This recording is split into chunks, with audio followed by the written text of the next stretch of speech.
Hello दोस्तों, तो आज की मूवी की कहानी बहुत ही ज़्यादा अनोखी है और ऑफ कोर्स बहुत ही ज़्यादा डरावनी भी है। तो वीडियो को लास्ट तक ज़रूर देखना और अगर वीडियो पसंद आए तो वीडियो को लाइक कर देना, साथ ही साथ चैनल को सब्सक्राइब कर देना। तो चलते हैं सीधा वीडियो की तरफ। तो मूवी की स्टार्टिंग सीन में हमें एक बहुत ही भयानक जंगल दिखाया जाता है जहाँ पर ऑफ कोर्स एक फैमिली रहती है और वहाँ बैकग्राउंड में हमें एक बच्चे की आवाज़ सुनाई देती है जो कि हमें बताता है और उसकी मॉम ने उसे बताया है कि दुनिया के सारे लोग मर चुके हैं और जो लोग जिंदा हैं वो ईविल बन चुके हैं, क्योंकि ईविल ने यानी कि शैतान ने उन्हें छू लिया था, जिसके बाद वो बुरे काम करने लगे और वो भी ईविल बन गए। और जब मेरी मॉम छोटी थी तब उसके पास भी ईविल आया था जो कि एक सांप के रूप में आया था। अगर मेरी मॉम उसे छू लेती तो वो पूरी तरह से पागल बन जाती और ईविल बन जाती। अब आप सोच रहे होंगे कि सारी दुनिया के लोग तो मारे गए हैं और जो लोग बच गए हैं वो तो ईविल बन गए, तो हमारी फैमिली आखिरकार अभी तक ईविल क्यों नहीं बनी और अभी तक हम जिंदा कैसे हैं? तो इस बात का जवाब भी मेरी मॉम ने मुझे बता दिया था,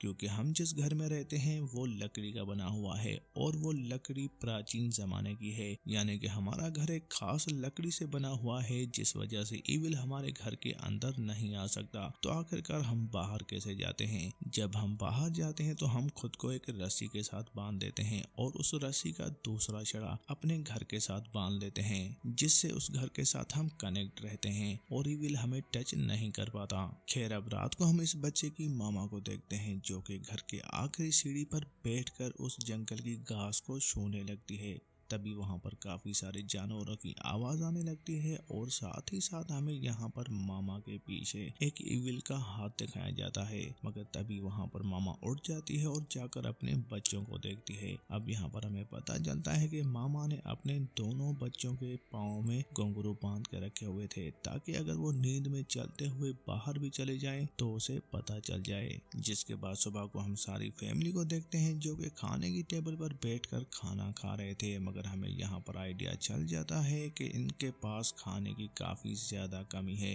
अब यहाँ पर ये घर से बाहर जाने लगते हैं ताकि ये कुछ शिकार करके अपने लिए खाने का बंदोबस्त करें। और यहीं पर हम एक डॉग को भी देखते हैं जो कि इसी फैमिली का था, मगर वो बिल्कुल भी फ्री था, उसे कोई भी रस्सी की जरूरत नहीं थी, वो चाहे तो कहीं भी जंगल में आ जा सकता था। इससे पता चलता है कि ईविल सिर्फ इंसानों को कंट्रोल कर रहा था, ना कि उस दुनिया में जानवरों को।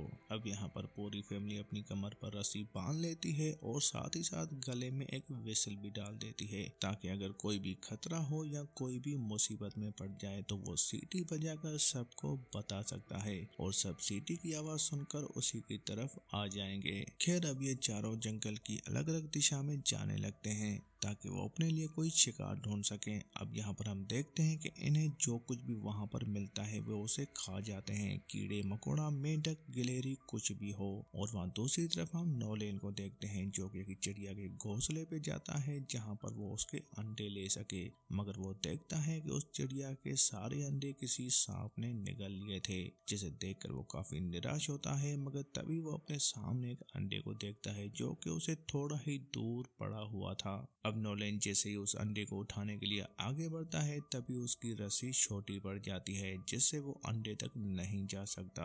अब यहाँ पर नोलेन सोचता है कि वो रस्सी को छोड़कर जल्दी से अंडा उठाकर फिर से वो रस्सी अपने कमर में बांध देगा, मगर नोलेन ऐसा कर पाता तभी वहाँ पर उसका भाई सोमेल आ जाता है जो कि उसे ऐसा करने से मना करता है और यहाँ पर इन दोनों की आपस में बहस हो जाती है, जिस पर नोलेन उसे कहता है कि मॉम मुझे ज्यादा पसंद करती है। अब ये बात सुनकर सुमेल को काफी गुस्सा आता है, तो वो अपनी भाई की रस्सी के ऊपर पांव रख देता है, जिसके उसकी रस्सी छूट जाती है और उसका भाई नोलेन गिर जाता है। और तभी यहाँ पर सुमेल खुद ही सीटी बजाता है, जिसकी आवाज सुनकर उनकी मॉम उनके पास भागी चली आती है और जैसे वो आती है तो वो नोलेन को देखकर जल्दी से उसकी कमर में रस्सी बांध देती है। मगर तभी यहाँ पर हम देखते हैं कि एक ईविल औरत वहां पर आ जाती है जो कि इनको छूने वाली होती है, मगर वो नहीं छू पाती क्योंकि अब वो इस घर से कनेक्ट हो चुके थे। तभी यहाँ पर हमें एक अजीब सी बात पता चलती है कि उस ईविल को सिर्फ इन दोनों बच्चों की मॉम ही देख पा रही थी, यानी कि ये दोनों बच्चे उस ईविल को नहीं देख पा रहे थे। तभी ये दोनों बच्चे अपनी मॉम से पूछते हैं कि इविल कौन से रूप में आया था। तो इनकी मॉम इन्हें बताती है कि वो इविल मेरी ही मॉम के रूप में आया था। अब ये सच में एक अजीब बात है और डरावनी भी।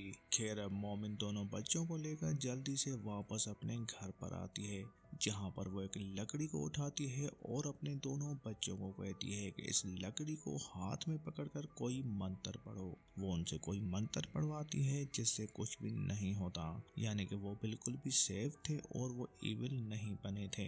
फिर रात में हम इन दोनों भाइयों को अपने रूम में देखते हैं, जहाँ पर नोलेन अपने सोमेल भाई से कहता है कि हो सकता है कि हमारी मॉम झूठ बोल रही हो और वो नहीं चाहती कि हम इस जंगल से बाहर जाएं। मगर तभी सोमेल अपने भाई से कहता है कि तुम ऐसा कैसे बोल सकते हो, हमारी मॉम हमसे बहुत ज्यादा प्यार करती है और वो नहीं चाहती कि हम बुरे इंसान बन जाएं या कोई इविल हमें छू पाए। और तभी हम रूम के दरवाजे के बाहर इन दोनों बच्चों की मॉम को देखते हैं, जो कि चुपके से अपने बेटों की बातें सुन रही थी। जिसके बाद वो जैसे ही घर की बेलकनी में जाती है, तभी वो घर के बाहर अपने पति को देखती है, जो कि उसे कहता है कि तुम कब तक मेरे बच्चों को अपने पास कैद बनाकर रख पाओगी। आखिरकार एक दिन वो फ्री हो जाएंगे और इस घर से बाहर आ जाएंगे, तब मैं उन दोनों का मांस खा जाऊंगा। अब भला एक पिता अपने बेटों के बारे में ऐसा कैसे बोल सकता है? तो इसका जवाब बड़ा ही सिंपल है, क्योंकि इन दोनों का पिता भी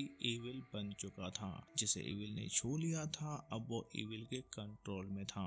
और अगली सुबह हम नोलेन को देखते हैं, जो कि अपनी मॉम की पीठ पे बना हुआ टैटू देखता है और वो उसे कहता है कि तुमने कहा था कि मैं जब शहर में रहती थी तब मैंने पीठ पे ये टैटू बनाया था, तो मुझे बताओ कि आखिरकार शहर की लाइफ कैसी होती है। तभी नेलोन की मॉम उसे कहती है कि शहर की लाइफ काफी खूबसूरत थी, मगर तभी वहाँ पर शैतान आ गया, जिसने सारे इंसानों पर अपना कंट्रोल कर दिया, जिससे वो पागल बन गए और वो एक दूसरे को मारने लगे। तभी मैं तुम दोनों को लेकर यहाँ पर जंगल में आ गई और यहाँ पर रहने लगी।